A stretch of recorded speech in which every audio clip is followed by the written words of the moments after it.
Bom, gente, meu nome é Davidson, para quem não me conhece, Davidson Nkosi.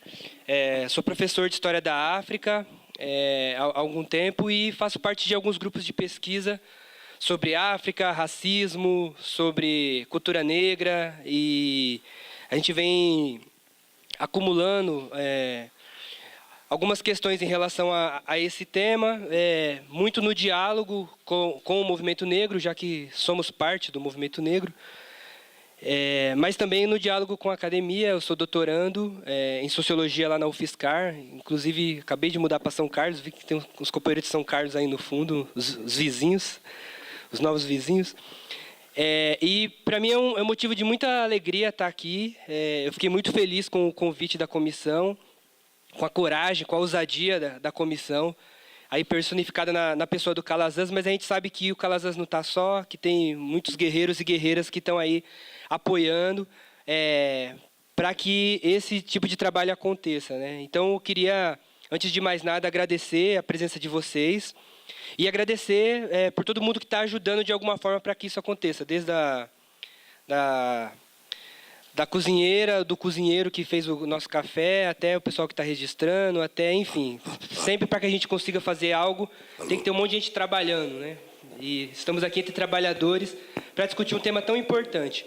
Esse é um tema importante, principalmente porque ele não deveria ser discutido separadamente da questão de trabalho, da questão de classe, da questão de capitalismo. E essa disposição também da comissão para fazer esse debate de uma forma integrada me animou muito, e eu fiquei bastante empolgado para pensar esse curso. Então é isso, o curso, o tema do curso, né? Racismo, antirracismo e luta de classes. E o curso está dividido em 10 encontros, como o Calazans colocou. O objetivo do curso é oferecer aí uma formação teórica e política. Opa, obrigado. E o objetivo, você pode baixar aqui. O objetivo do curso é oferecer aí para a militância sindical, para a militância dos movimentos sociais, para gestores interessados em geral. Opa, tá legal aí, a altura tá legal.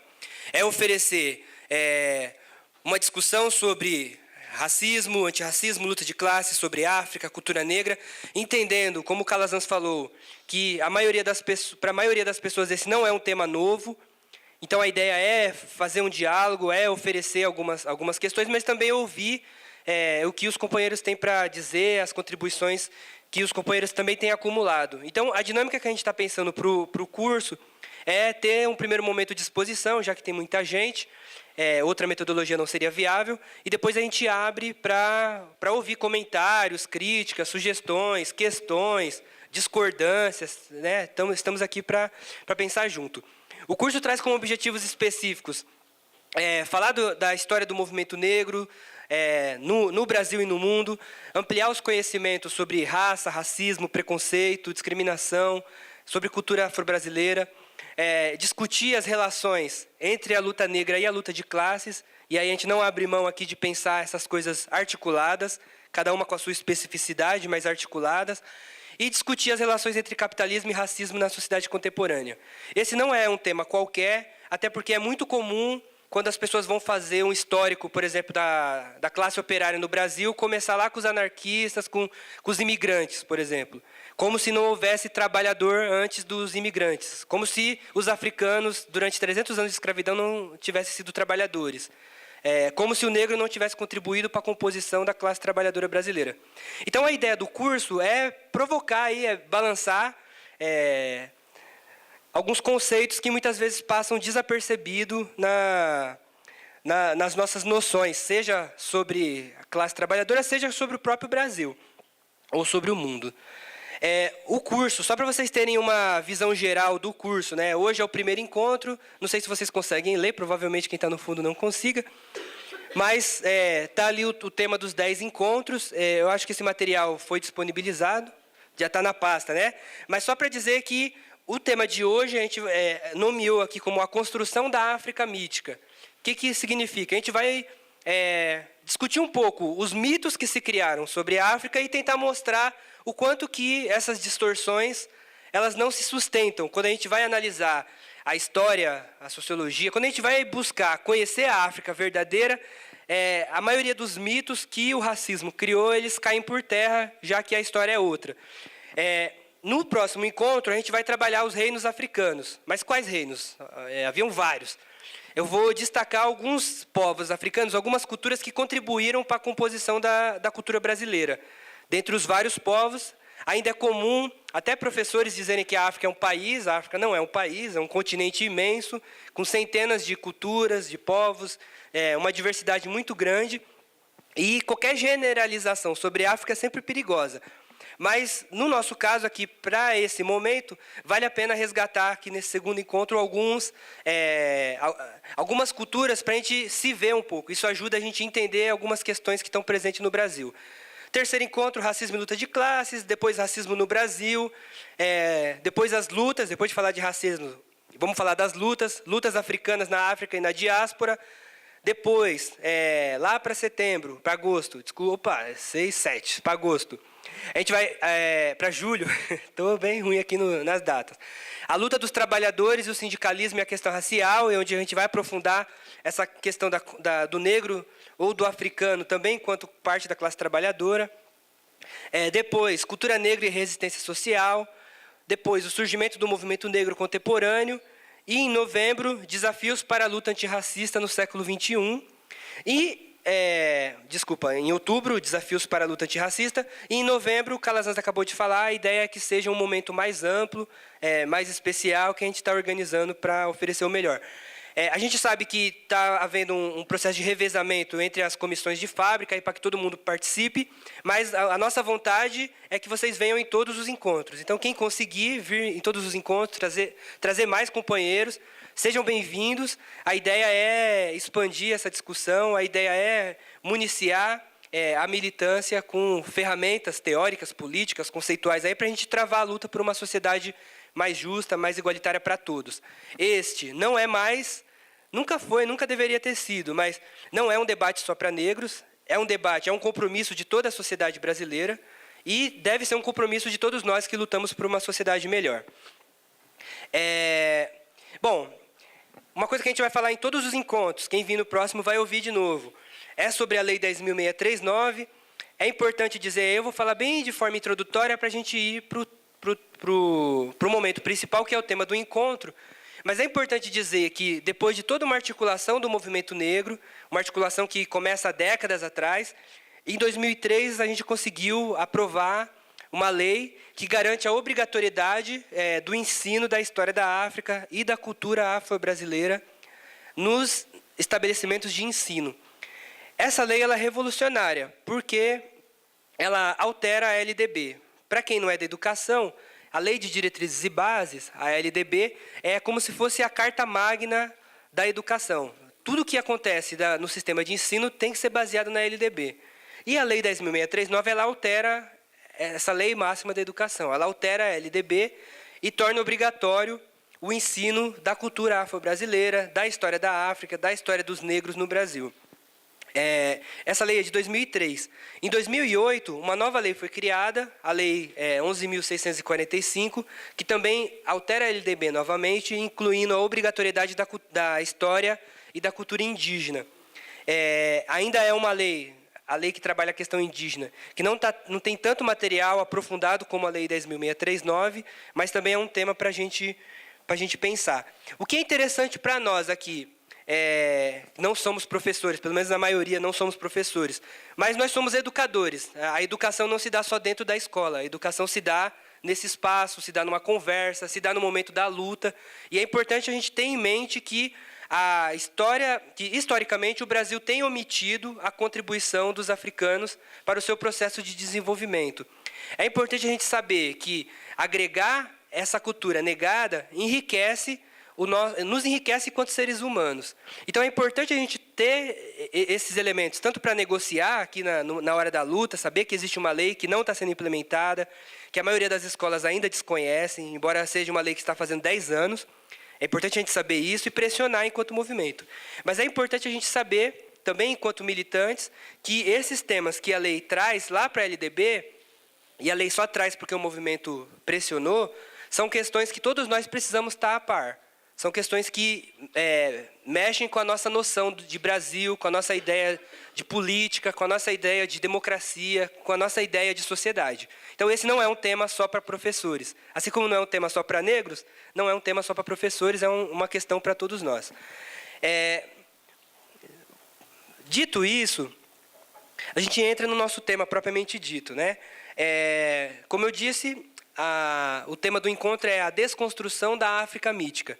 Para esse encontro, para cada encontro a gente vai usar um texto de apoio, que está na pasta, né, Calazans? Que está na pasta, então depois quem quiser aí folhear, aprofundar a leitura, fica aí uma sugestão. Durante o encontro eu vou aqui tomar a liberdade para mostrar alguns livros, até para quem quiser aprofundar, saber que existe coisa publicada. Eu trabalho com formação de professores para esse tema, e muito professor fala assim, mas não tem material. E aí a gente é obrigado a trazer alguns livros, toda vez que a gente faz uma palestra, para dizer, não é bem verdade que não existe material. Existe, só que a gente precisa saber como fazer para que esse material chegue. Então eu vou mostrar de vez em quando alguns livros, para quem quiser anotar aí, para procurar depois, fica à vontade. O texto que está na pasta é A Contribuição dos Povos Africanos para o Conhecimento Científico e Tecnológico Universal, de um pesquisador chamado Lázaro Cunha. Tá. Aqui eu coloquei a Mafalda aqui, velha de guerra, todo mundo conhece a Mafalda, com essa cara de espanto, porque esse tema é um tema importante para a gente ter como abertura, porque desconstruir a África mítica traz incômodos. E eu vou explicar daqui a pouco que incômodos são esses. Traz incômodo tanto para quem é racista, mas também traz incômodo para quem está querendo desconstruir o racismo. E a ideia é a gente problematizar um pouco esses incômodos para a gente conversar daqui a pouco. Então, uma primeira questão, a gente não tem tempo para ouvir todo mundo, mas quando a gente vai fazer essa formação em escolas, ou em associações, ou com grupos menores, eu sempre pergunto para o público, o que vem à cabeça quando a gente pensa em África? Se for um militante, se for alguém, o cara é professor de História da África, então eu vou ter que falar coisas legais aqui, senão ele vai me censurar. Mas quando a gente não aciona aqui o politicamente correto, que palavras costumam vir na cabeça quando as pessoas pensam em África? Pensa na mídia, na escola, na igreja, aqui. Joguem aí umas palavras soltas aí. Selva, Tarzan, miséria, fome, quê? Bomba, AIDS, macumba, escravos. Então é isso. Geralmente o quadro é esse, né? A gente tem a escravidão sempre aparece, sempre. Aqui não dá para vocês verem direito a foto, mas aqui é o Indiana Jones. Para quem é da minha época, que torcia para o Indiana Jones. Ele ia lá pegar as pedras preciosas, aí aquele bando de selvagem, comedor de coração vivo ia atrás dele. Eu torci para o Indiana Jones. Mas ele ia lá, a gente não questionava, que ele ia lá onde o pessoal estava vivendo, tirava o que era de precioso das pessoas, e não sei se vocês repararam, mas o Indiana Jones tem um chicote na mão. Não pensem que é por acaso.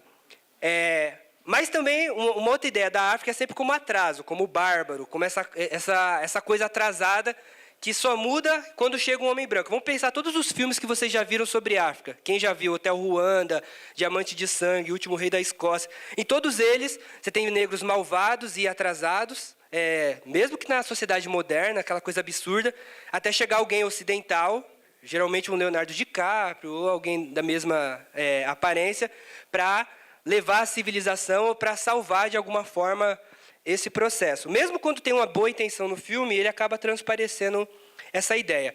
Aqui também uma outra ideia da África, né, a guerra, as guerras tribais, esses negros que ficam se matando, que se matam entre si. Aqui o guerra tribal é uma coisa interessante também, porque guerras a gente tem, o capitalismo se forjou a partir das guerras. Inclusive os estados nacionais só chegaram a se unificar a partir da guerra, mesmo na Europa. Mas ninguém nunca chamou as guerras pela unificação da Alemanha, por exemplo, no século XIX, de guerra tribal. Ninguém nunca chamou as guerras que tem na Espanha, os bascos, tem uma guerra interna ali que eles querem uma autonomia em relação ao rei da Espanha. Ou mesmo a Irlanda, que é colônia da Inglaterra até hoje, ninguém nunca chamou de guerra tribal. Mas quando se trata da África, aí a gente usa esse nome tribo. O próprio nome tribo merece um questionamento. Por que ele só é usado para africanos e indígenas e não para povos europeus, por exemplo. Ou aqui, né, doenças. A AIDS é a mais famosa, mas, resumindo, essa é a imagem, no geral, que a gente tem da África. Que a escola passa, o que a igreja passa, o que a mídia passa, ou que é a imagem que há muito tempo vem sendo inculcada na nossa cabeça. Qual a consequência disso aqui para uma pessoa normal? Uma criança, por exemplo, que está em formação. Uma criança que está buscando criar identidade, se entender, se ver no mundo. Perceber quem eu sou, como me veem, como eu vejo o mundo. Certamente uma criança que se depara com esse imaginário aqui, ela vai querer ser qualquer coisa menos isso aqui. Aliás, se a gente pegar o carrossel, a criança vai querer ser o Kokimoto, mas não vai querer ser o Cirilo. Porque, embora ele seja bonitinho, está lá na mesa do Habib's, ele ainda é o bestinha da turma. Então, o que a gente está chamando a atenção é que o colonialismo, o processo colonial, a escravidão, foi fundamental para a organização do capitalismo. Só que esse processo escravista só foi possível mediante a negação da humanidade do negro. Dizer que o negro é bárbaro, que a religião que o negro traz é do demônio, que a cultura do negro é atrasada, que a forma de organização do negro é retrógrada, que o negro é canibal. Dizer isso alimenta um interesse. Se a gente for olhar na história do capitalismo, a gente vai ver o quanto que as colônias africanas foram importantes para o desenvolvimento da sociedade capitalista. Mas o que interessa para a gente aqui é que foi para dar sustentação a esse processo, que é também econômico. Aqui nós não vamos fazer uma escolha, mas não é mais econômico do que racial? Não é mais social do que racial? Não, o racial só pode ser social. O ponto de partida aqui é que raça não existe do ponto de vista biológico, mas a sociedade criou. Então, voltando aqui, a questão para a gente é que, para que o colonialismo fosse sustentável, do ponto de vista político, econômico, militar, foi necessário negar a humanidade do africano. Então, uma série de mitos foram sendo criados, sempre trazendo a África como coisa ruim. Para que isso fosse possível, foi necessário esconder uma série de outras informações que vão para além disso. Esse é um ponto para a gente segurar que eu não estou falando nenhuma novidade aqui, para ninguém. Mas pensando ainda nessa África ruim, nessa África terrível. Isso aqui é da época do Orkut, uma pessoa bem intencionada, possivelmente cristã, que odeia a discriminação, que trata todo mundo como ser humano, pensou em fazer um protesto contra a pobreza na África. Então colocou aqui comparação, né? Isso aqui é da época do Orkut, então o computador é mais antiguinho ali, ó, se vocês conseguem ver ali, é quase um MS-DOS ali. Mas está aqui o quadro dizendo, né, para nós ocidentais que temos computador, que temos acesso. Você não gosta de estudar? Eles adoram. Aí tem lá os neguinhos riscando no chão. Não gosta, só gosta de McDonald's? Eles só tem isso. Aí tá as criancinhas ali com um balde, com uma bacia vazia. Vive de dieta, uma criancinha gordinha, eles morrem de dieta. E por aí vai. O que é interessante nesse quadro aqui? É que ele não é mentira. Porque os vários anos de escravidão, de tráfico negreiro que a África foi submetida, e o escravismo não começa com os europeus, já começa bem antes na África com os árabes. Essa coisa de tirar africano do continente para levar para outros lugares. E depois o tráfico com os europeus, isso ao longo de vários séculos, trouxe diversos problemas para o continente africano. Então essa imagem aqui não é mentira, realmente tem povos que vivem em extrema miséria. Por outro lado, insistir somente nessa imagem é também empobrecer demais o que é o continente africano. E mais do que isso, reforça, mesmo sem intenção, essa África aqui, ó, que o colonialismo criou para a gente, para dizer assim, ó, olha a África, é tudo de ruim. Olha a África, tudo coisa esquisita, atrasado, bárbaro, demoníaco e etc. Então, o que eu queria ter como ponto de partida para a gente refletir? É que mesmo, às vezes, bem intencionados, a gente repete, a gente reproduz uma África mítica de misticismo, de uma história irreal. Tem outras interpretações para a palavra mito, mas vamos pegar aqui uma verdade falsa. Mesmo bem intencionados, a gente reproduz muitas vezes uma África que não existe, uma África pelo menos distorcida. Quando a gente só mostra a África ruim. Mas aí, para refazer essa história, a gente enfrenta alguns desafios. E é esses desafios que eu queria debater com vocês.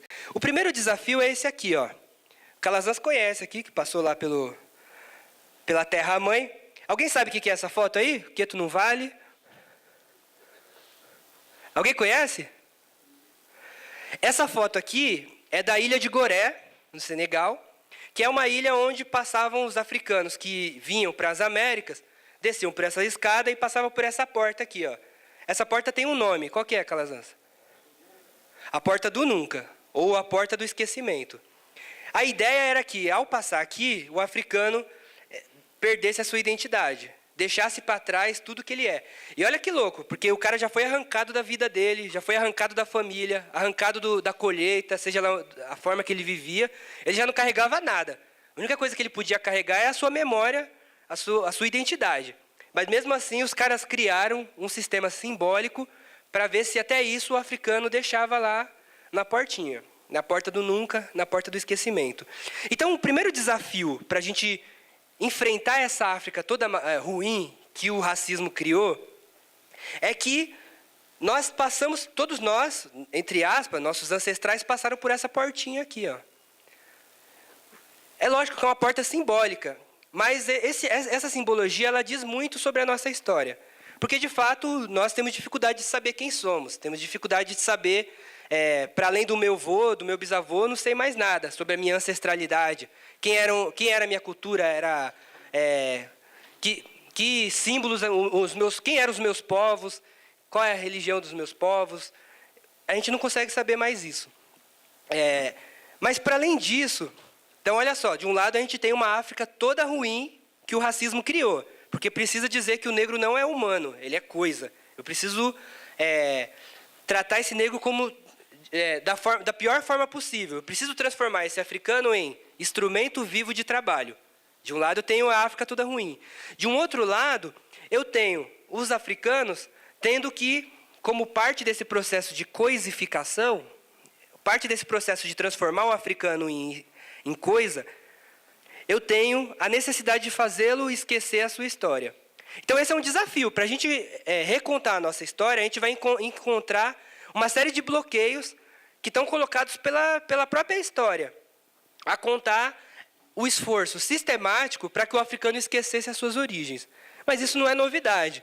Agora, qual que é o problema? E aí eu coloco aqui a capa desse livro que está aqui na minha mão, que é um livro do Carlos Moore, que chama África que Incomoda.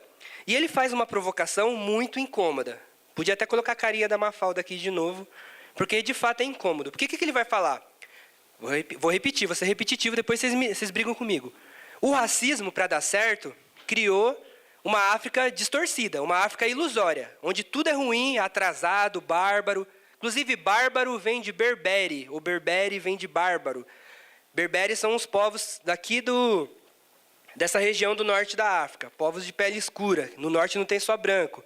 Mas, enfim, ele vai dizer que o racismo criou uma África ruim, porque precisava negar a dimensão humana do africano. Só que, por outro lado, o africano, para combater essa África ruim, ele teve que criar uma África perfeita. Porque, olha, o cara passou pela portinha do esquecimento ali, pela porta do nunca. Então, esse africano, quando chega na América, ele vai recriar na cabeça dele uma África fantástica. Não sei aqui quem tem pai ou quem veio do interior, fala, nossa, no interior sim, aquilo que era vida. Aqui não, olha, crime, o trânsito, lá de onde eu vinha, aquilo sim é que era. Mas aqui é um processo diferente. Imagina você ser arrancado à força de onde você vivia, você ir para um outro lugar para trabalhar das piores formas possíveis, e, ao mesmo tempo, a sua cultura ser tratada como coisa ruim o tempo inteiro. Então, os africanos, para se proteger desse processo, também criaram uma África mítica. Os negros no Brasil, não teve só escravo no Brasil, teve em todos os países do continente americano. Esses negros também criaram uma África mítica, uma África perfeita, uma África que não tem contradições. A África do axé, a África... Eu falei o axé para provocar aqui, tá? Mas... o que o Carlos Moore está chamando a atenção é que se o racismo criou uma África onde tudo é ruim, nós também criamos uma África onde tudo é perfeito, onde tudo é fantástico. O que ele chama a atenção para a gente é que tanto uma África distorcida quanto a outra precisariam ser questionadas. Tanto essa África do racismo, que é onde tudo é ruim, como essa África onde não tem contradição, onde todos os problemas começaram quando chegou o branco. Essa ideia também ela não corresponde muito à realidade. O Carlos Moore chama a atenção que a gente precisaria reconhecer ou reencontrar com a verdadeira África. E esse é o desafio que ele coloca. Mas essa é uma tarefa que incomoda, por isso o título do livro, né? A África que incomoda. Incomoda tanto aos racistas, mas incomoda também a quem está combatendo o racismo, porque exige reconhecer que na África também tem contradições.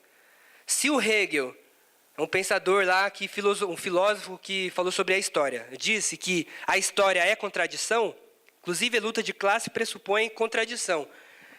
Se a gente acha que na África não tem contradição, a gente está dizendo que na África não tem história. Se a gente acha que na África também não tem problemas internos, a gente está negando a capacidade dos africanos fazerem história. Então, voltar a essa África real implica desmistificar uma África toda ruim que o racismo criou, mas implica também questionar essa África perfeita que nós precisamos criar para enfrentar o racismo. Mas os desafios não param por aí, porque quando a gente pensa na ciência ocidental, moderna, ela foi criada toda em cima do racismo. Se a gente pegar essa foto aqui, ó, é uma foto baseada na descrição de um cientista muito famoso chamado John Locke. O John Locke é nada mais, nada menos que um dos pais do empirismo inglês. É um maluco que dizia que a ciência precisa ser feita a partir de testes. Nós devemos muito a esse cara aqui. Ó. Ele ajudou a desenvolver a ciência quantitativa, essa ciência que a gente usa aqui para desenvolver máquina, tecnologia e etc. Era o cara que dizia assim, se você diz uma coisa, você tem que provar. E foi esse mesmo cara que, quando descreveu os africanos, ele descreveu como seres bestiais, com 3 peitos, com cabeça na altura do tórax, seres canibais, seres com o pé virado para trás, etc. O cara que é um dos pais da ciência moderna, da ciência do se você diz, você prova, quando descrevia os africanos, descrevia dessa forma aqui, ó. Por quê? Quando a gente vai olhar o porquê, fica fácil de entender. Quando a gente descobre que o John Locke era um acionista de uma empresa de escravo. O cara ganhava dinheiro com o tráfico de escravo. Tratar esses maluquinhos aqui como bicho era importante para as ações do mano aqui, ó. Não é mano meu, não, mas de alguém ele deve ser. Então, o que é interessante a gente pensar é que olhar para esse tema exige não só recontar a história do negro, exige recontar a história de toda a sociedade. Exige recontar a história da ciência moderna, porque a própria ciência moderna foi construída, edificada, num contexto em que o racismo era a regra. Se a gente pegar o velho barbudo, que o pessoal diz que está morto, mas não está não. Se a gente pegar o Marx, ele vai falar que não é possível pensar a acumulação primitiva de capital sem olhar para esse processo de escravidão aqui, que o Locke, o nome Locke na favela, Locke, está maluco? Mas o Locke enriqueceu. Um outro cara, isso aqui é século XVIII, vamos para o século XIX. O cara que é um dos pais da história. Para quem está estudando história, tem muito que ver com esse cara que chama Hegel. Friedrich Hegel.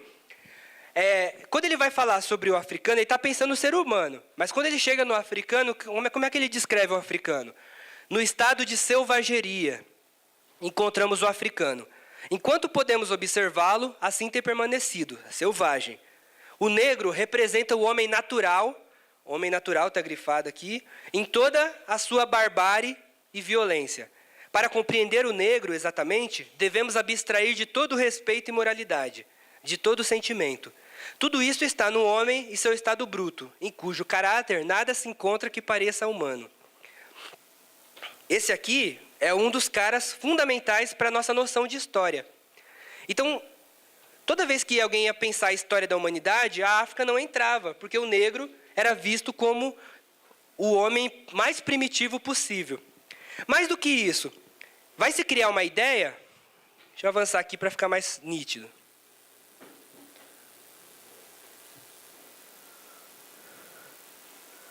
A partir do Hegel, vai se criar uma ideia de que a Europa, ou os brancos, ou os europeus, são expressão do desenvolvimento humano, são expressão da humanidade. Alguém já ouviu falar aqui de cultura negra?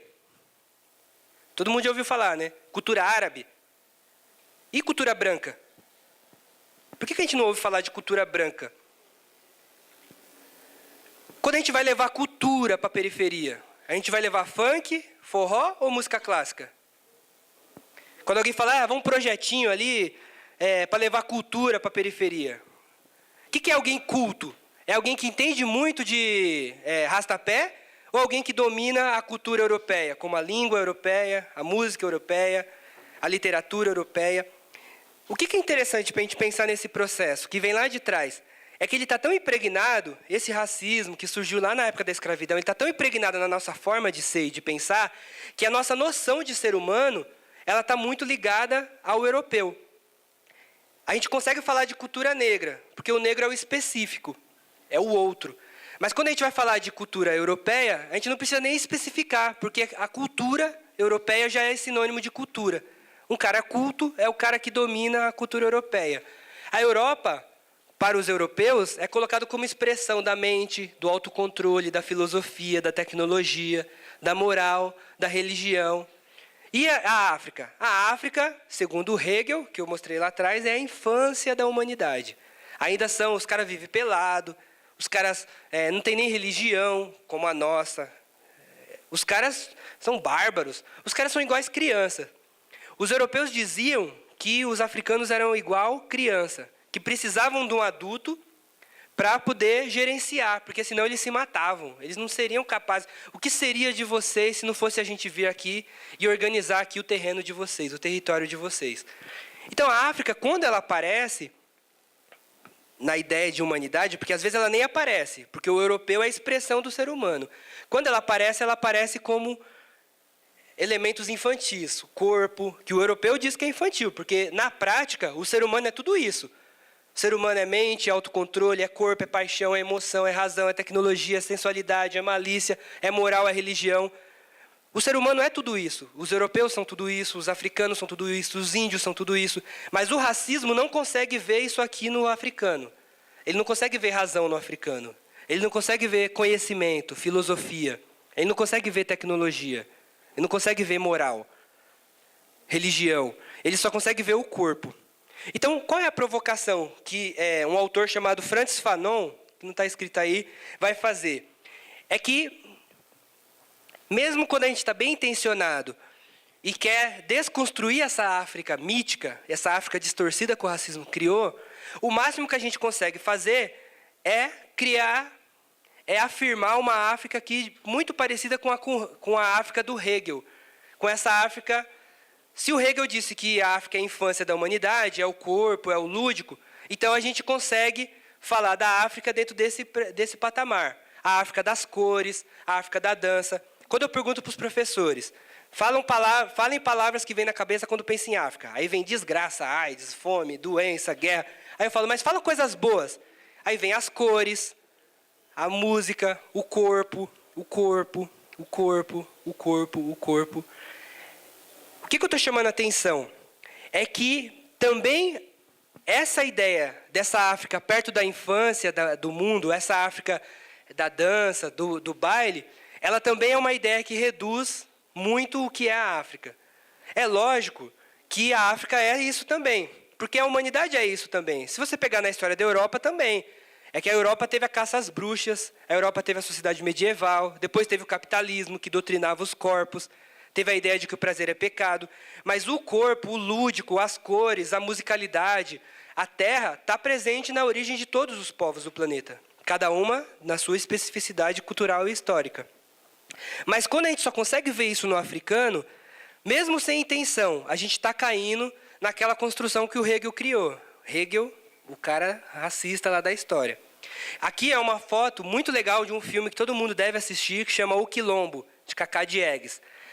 Quando eles focam no quilombo, aí eu coloquei meu avô para assistir, ele falou, mas peraí, os caras não trabalhavam nesse quilombo, não? Eles só ficavam dançando o dia inteiro? Quem que trabalhava para eles ficar dançando o dia inteiro? O que eu estou chamando a atenção? Eu não estou dizendo que a dança não é uma coisa própria da cultura africana, ou que a corporeidade não esteja presente. Mas reduzir o africano a isso é também concordar que os africanos não produzem história ou que eles entram atrasados nesse processo de desenvolvimento humano. Então, a provocação aqui do Carlos Moore é para a gente quebrar essa separação que o racismo criou. É, sim, reconhecer que a cultura africana traz especificidades. Por exemplo, a cultura africana não trata o corpo como pecado, por exemplo, o prazer como pecado. Ou não trata, por exemplo, a ideia de que o conhecimento tem que ser todo mundo sentadinho assim, ouvindo o palestrante. O conhecimento se dá na roda, quando é possível, se dá na troca. Então, tem especificidades aqui que são fantásticas e que precisam ser reconhecidas. Mas, ao mesmo tempo, se eu só fico aqui, eu deixo de reconhecer que a África também contribuiu para esse lado aqui, ó, que o racismo diz que é só dos brancos. A tecnologia, a moral, religião, filosofia, a mente, autocontrole, etc. Então, o que eu trouxe aqui para vocês são alguns exemplos históricos que vão tentar quebrar essa separação aqui que o racismo criou. Se por um lado, sim, a África, cada povo tem a sua especificidade, por outro lado, é verdade que também o africano tem tudo isso aqui que a gente acha que é dos brancos. Aliás, a gente vai ver que, sem a contribuição dos africanos, a Europa não seria o que é. A Europa só foi o que é na medida em que ela conseguiu ter contato com o conhecimento de outros povos, inclusive os africanos. Então, aqui uma questão aqui para a gente começar a falar dessa verdadeira África, sem a pretensão de achar que a nossa verdade é melhor que a dos outros, mas buscar a África, de fato, como diz o Carlos Moore aqui nesse livro A África que Incomoda, exige olhar a África na sua complexidade, nos seus desafios, nas suas possibilidades. Aqui está uma foto que a mídia racista usou contra a África. Essa aqui é a estátua do Renascimento, no Senegal, não colocou ainda a cabeça, e aí a mídia pegou a foto do lixão para falar, olha só que renascimento esses caras querem. Por que eu trouxe essa foto aqui? Porque, de fato, pensar a reconstrução dessa história exige reconhecer que há esforços bem-sucedidos, esforços gigantescos para superar todas as contradições que estão presentes dentro do continente. Mas, ainda assim, não dá para desconsiderar que os séculos de escravidão, de tráfico, de roubo, promovido pela Europa, também trouxeram problemas que estão presentes no continente hoje. Mas, mais do que isso, olhar para essa África exige que a gente olhe, também criticamente, para essa África nossa, já que nós também somos o que somos, a partir do contato com os africanos. Então, eu vou trazer alguns exemplos aqui, pensando nessa contradição.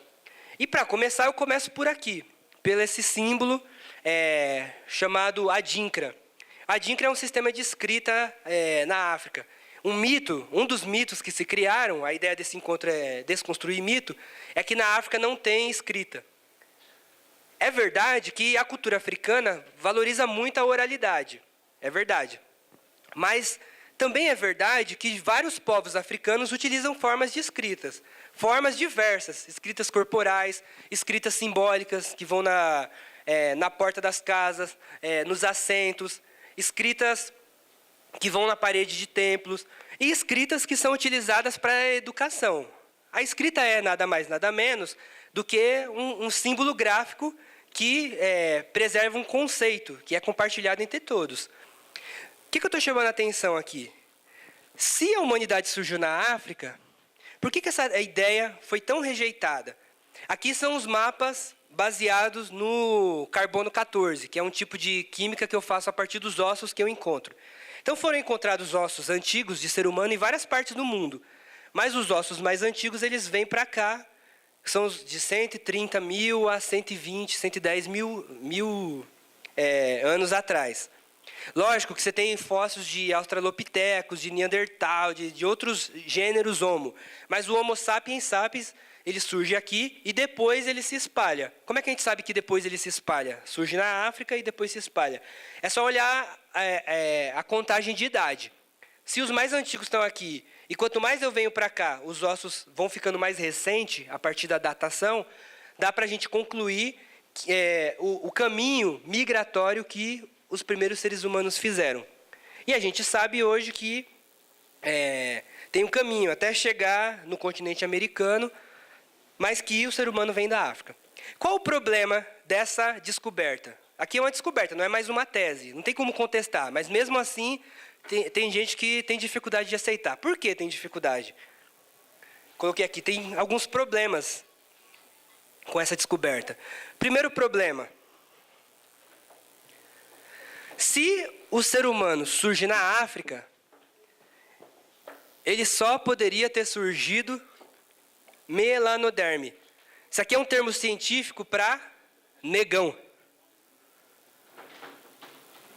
Qualquer animal de sangue quente dessa região aqui, ó, tem melanina.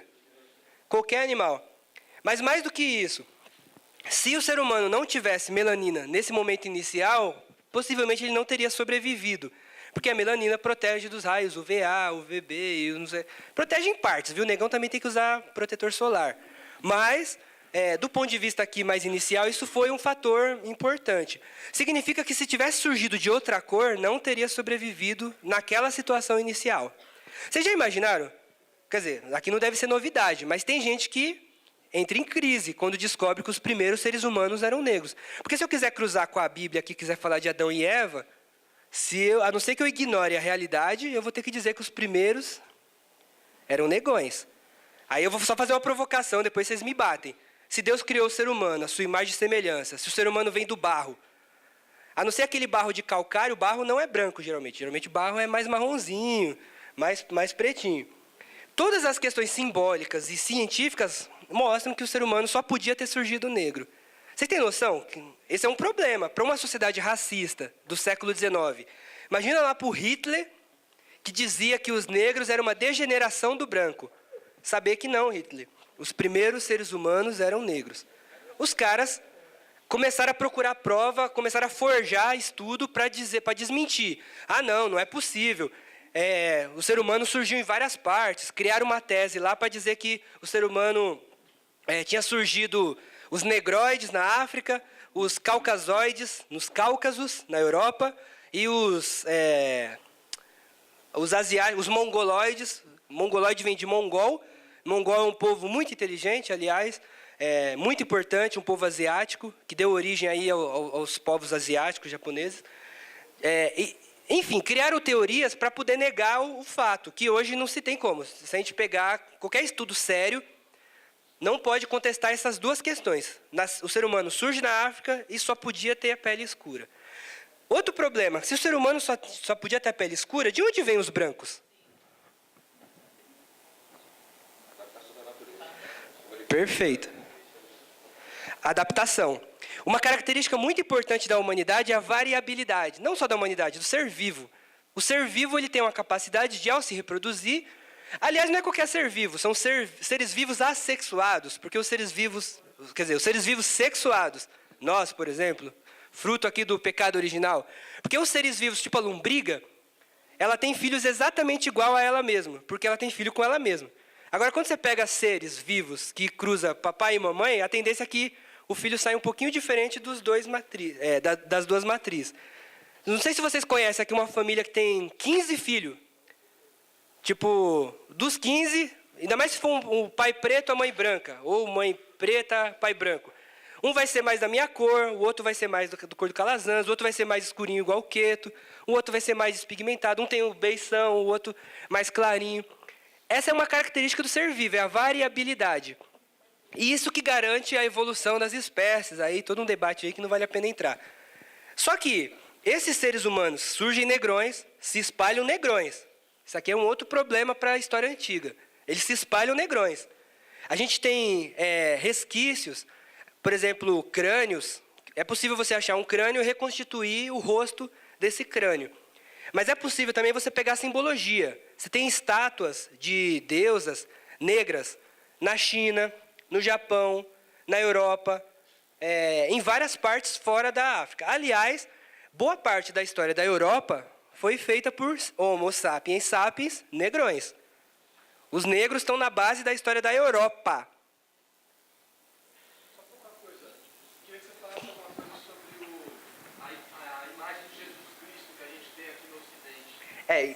Isso é um problema bem polêmico que vocês vão querer me bater, mas Jesus Cristo não poderia ser branco, igual os europeus pintaram, mas a origem dos hebreus da época de Jesus ainda está em discussão. Tem correntes que acreditam que Jesus é da cor de jaspe. Jaspe é uma pedra marrom. Então ele era negro.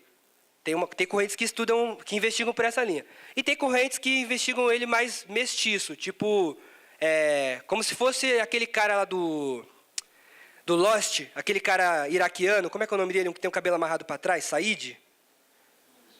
É Said, né? Para quem assistiu Lost, tem gente que investiga Jesus mais com uma cara mais mediterrânea, meio um moreno com um negro. Aí é um debate que está aberto, não existe evidências, porque do ponto de vista científico, Jesus está mais para o ponto da fé do que da ciência nesse aspecto. Então, tem muita corrente divergente. Pois é.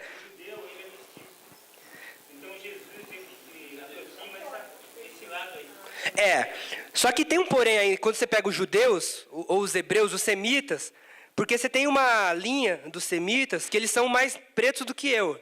São os beta-judeus que vivem na Etiópia, por exemplo. Para alguns estudiosos, esses são os verdadeiros judeus, são bem pretos. Por exemplo, quando dizem que a família de Jesus se escondeu no Egito. Egito que está na África. Egito que também é um lugar que na época de Jesus as pessoas tinham a pele escura. Aí o estudioso fala, mas como ele poderia ter passado desapercebido no Egito se ele também não tivesse a pele escura? É uma linha de investigação, mas você não tem evidências. Então eu vou só aqui dizer para vocês que é possível que ele... é impossível que ele seja de olho azul, porque aqui é uma representação criada na sociedade medieval, uma representação ocidental. Agora, se ele era mais negão ou mais misturado, a ciência não chegou a uma conclusão fechada. É uma coisa que está em debate. Ela não condiz com a realidade. É Roma. Aí é uma questão do... a gente costuma dizer, é uma representação europeia de Jesus Cristo. Mas o que é interessante é que essa representação não é só de Jesus. A maioria de nós... Vou brincar aqui com o cristianismo, depois vocês me batem. Mas não está escrito em lugar nenhum a cor de Deus. Mas a maioria de nós, se fechar os olhos e imaginar Deus, a gente vai imaginar um velho homem branco, de barba, europeu. Então, isso tem a ver com o nosso processo histórico, né? Não é por acaso. Então, vou voltar aqui, depois a gente abre para trocar ideia. Então, olha o problema, que a ciência racista... Vamos lembrar que a ciência surge no contexto racista, surge para dominação. Essa ciência moderna, ela não vem para melhorar as condições da humanidade, ela vem para expandir o capital. Pessoal? Sei que falar de Cristo aqui e tal, dá sempre um negócio, então vou até mudar aqui a linha. Vamos voltar aqui para os primeiros Homo sapiens. Essa ciência aqui, que é racista, que não vem para libertar, mas que surge num contexto de racismo, ela começa a estudar e começa a se deparar com problemas. Problemas que ela mesma está descobrindo. Primeiro, que não tem como contestar. Os fósseis mais antigos de Homo sapiens estão na África. Segundo, se estão na África, não tem nenhum outro mamífero de sangue quente que não tenha melanina. Significa que os fósseis antigos só podiam ter melanina. Terceiro, que quando você pega a constituição facial craniana, também essa constituição leva a um tipo de rosto negroide. A caixa aqui da maçã daqui é ressaltada, narizão e etc. Então, eles só podiam ter surgido negro. Se só podiam ter surgido negro, de onde vêm os brancos? O colega aqui matou a pau, para muita gente não é mais novidade. O branco é uma variação do ser humano. Se a gente vai lá na África, por exemplo, se a gente vai lá no Mandela, todo mundo lembra do Mandela? Lembra do rosto dele, imagina o rosto dele, é um tipo de preto com o zoinho meio rasgado. Não é tão igual esse menininho aqui, mas se a gente olha na África, a gente tem todas as matrizes fenotípicas do globo terrestre. Eu tenho desde gente que tem o olho meio rasgado, quase mongol no sentido não pejorativo, que a nossa sociedade criou, mas mongol lá de asiático. Mas eu tenho também, se eu vou lá na Etiópia, vou pegar aqui o mapa, se eu vou aqui para cima, os negros têm nariz fino, cabelo liso. Inclusive, quando a gente olha, por exemplo, na Austrália, os povos australianos, os aborígenes, são migrações que vieram da África, que tinham cabelo liso, por exemplo. Mas eu também tenho, mesmo aqui no Egito, povos que já são menos pigmentados. O que eu estou chamando a atenção? É que essas são variações comuns desses povos originários que se espalham. Mas aí tem um problema aqui no meio do caminho. A história mostra que houve um problema glacial, uma variação glacial aqui no norte, que deixou alguns povos presos. Isso há 14 mil anos atrás ou mais. Há uns 30 mil anos atrás ou mais. Esses povos vão ficar restritos em áreas extremamente frias. Só que em áreas extremamente frias, essa melanina que protege do sol já deixa de ser uma vantagem. porque ela impede que a luz, numa situação de pouquíssimo sol, imagina quem vive, por exemplo, lá na Groenlândia, que tem sol lá 4, 5 meses por ano e é um sol fraquinho. A pele escura, lá atrás, hoje não, mas lá atrás já era um problema para as pessoas sobreviverem, porque ela impedia a absorção da vitamina B. Então, com o tempo, as pessoas mais pigmentadas foram perdendo vantagem na reprodução e as pessoas mais claras foram tendo mais vantagem. Então, os brancos, eles vão surgir em maior parte nessas regiões mais frias no norte do planeta. Seja os brancos mongóis, porque os japoneses, eles têm a mesma origem dos mongóis. Aqui é um menino índio, mas os mongóis que estão lá na Ásia são os mesmos povos que foram da origem aos japoneses e os mesmos povos que foram da origem aos índios. O que eu estou chamando a atenção é que somos todos, aqui não estou falando nenhuma novidade, farinha do mesmo saco, vem todo mundo do mesmo lugar, só que lá para frente vai haver diferenciações na aparência. Essas diferenciações não trazem nenhuma diferença relevante do ponto de vista biológico, mas traz diferenças na aparência. E traz diferenças na cultura, porque cada povo vai desenvolver a sua cultura, seu jeito de ser, etc.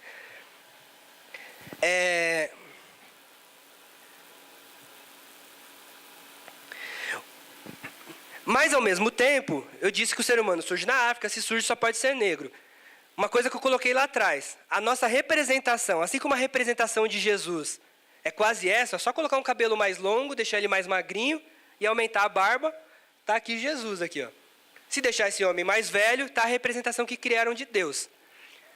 A representação que a sociedade ocidental criou sobre o ser humano é sempre branca. Eu tenho aqui o macaco, pele escura, pelo escuro. Conforme o macaco vai se tornando... Aqui é uma interpretação do Charles Darwin. O Charles Darwin não disse isso.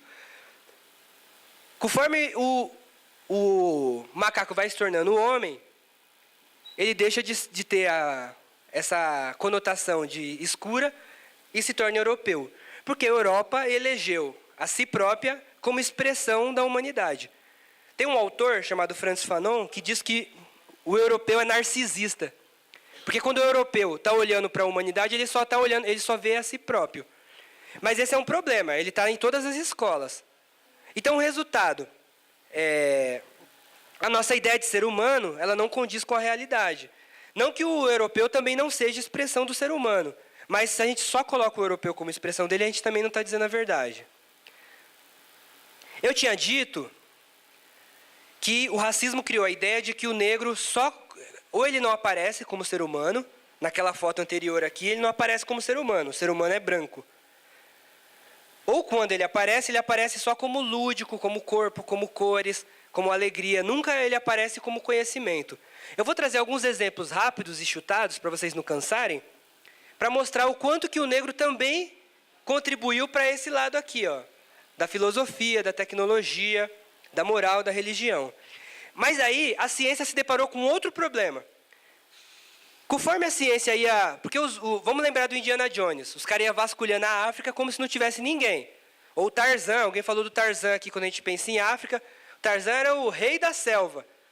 Era um menininho europeu que caiu lá. Próximo dele só o macaco e a Jane. Não tinha outro ser humano igual. Essa é a ideia que o europeu criou da África. Só que conforme os caras iam vasculhando, os caras iam encontrando um monte de coisa. Ia encontrando muita tecnologia, ia encontrando conhecimento, ia encontrando saberes. Como explicar isso? Se os africanos são bárbaros, como explicar, no continente africano, a presença de técnicas avançadas? Os caras descobrem o Egito. Os caras descobrem, por exemplo, aqui em Moçambique, um grande reino gigante com tecnologia que era superior à Revolução Industrial. Os caras descobrem várias técnicas. Mas se o africano é bárbaro, quem poderia ter feito essas técnicas? Oi? Tá aqui, ó.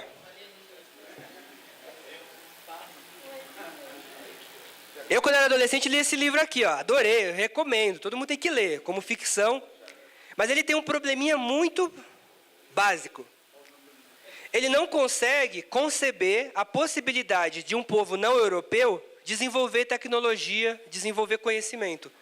Quando aqui é um livro chama Eram os Deuses Astronautas, um livro fantástico.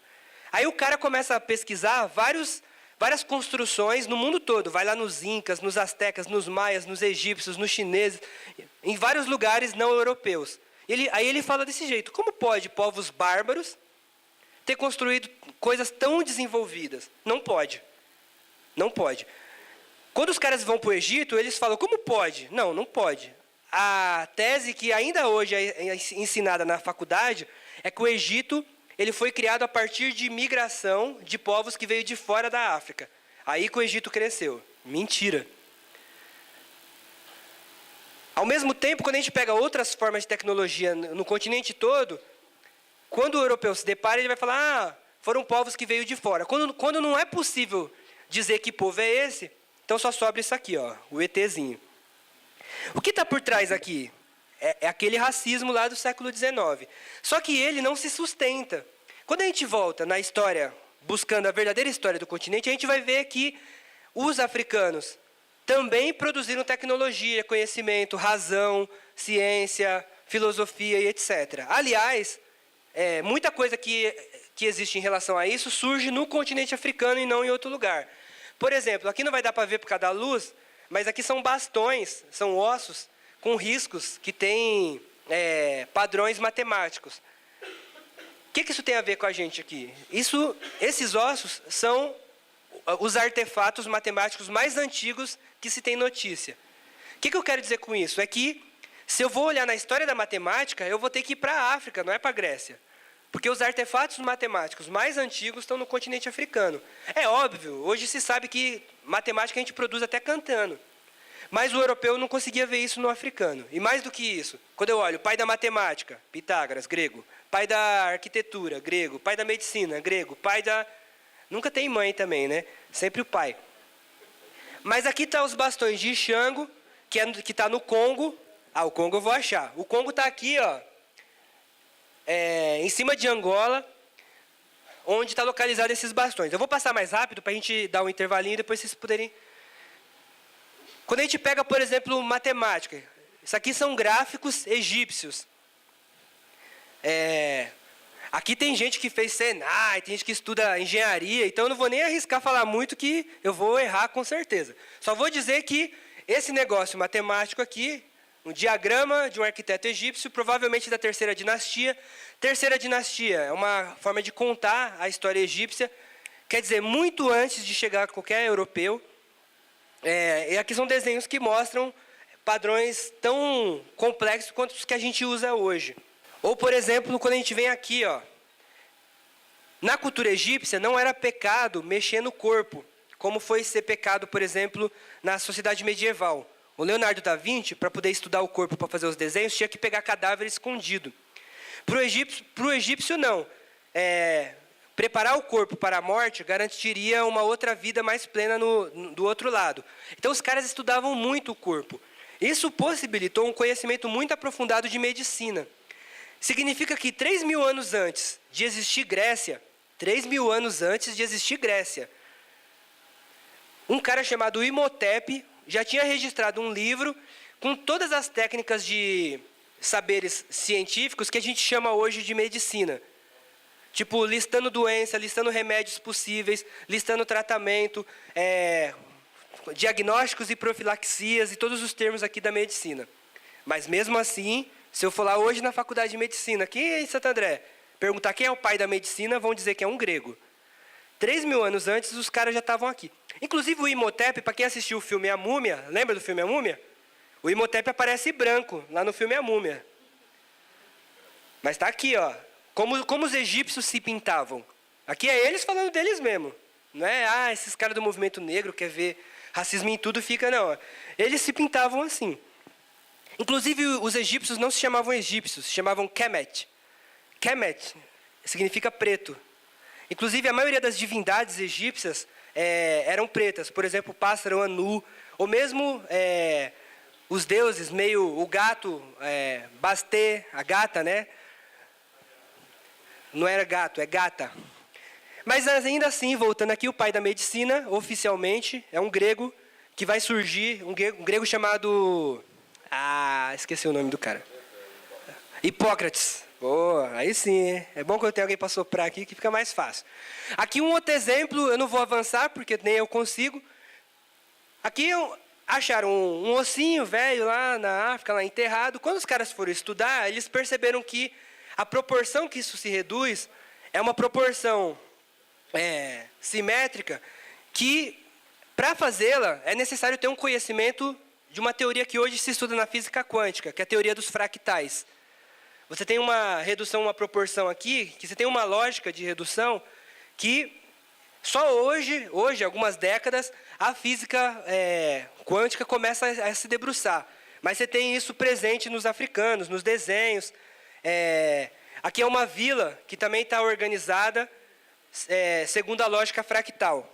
Aqui em Uganda, século XIX, isso aqui está no texto que vocês receberam. Chega um médico africano na Europa, em Uganda, esses povos bárbaros, viviam pelados, não tem cultura, não tem conhecimento. Aí, de repente, vai ter o parto, o bebê trava, está sentado, precisa fazer uma cesárea. Os caras vão lá e fazem uma cesárea com todas as técnicas modernas da época, do século XIX, que a Europa tinha, os caras tinham. Técnica de asepsia, técnica de sutura, preparação para o parto, pós-parto e etc. O que eu estou chamando a atenção? Estou pegando alguns exemplos históricos para mostrar que, sim, é verdade que a África, o continente africano, ele detém especificidades culturais. E uma dessas especificidades é não separar conhecimento, razão, prazer, lúdico.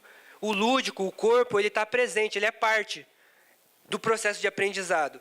Mas, ao mesmo tempo, ignorar que também os africanos produziram razão é mentir sobre a história da humanidade. Por exemplo, o calendário que a gente usa, de acordo com Heródoto, o pai da história, ele vem do Egito. Os gregos não seriam o que são se não fosse o Egito.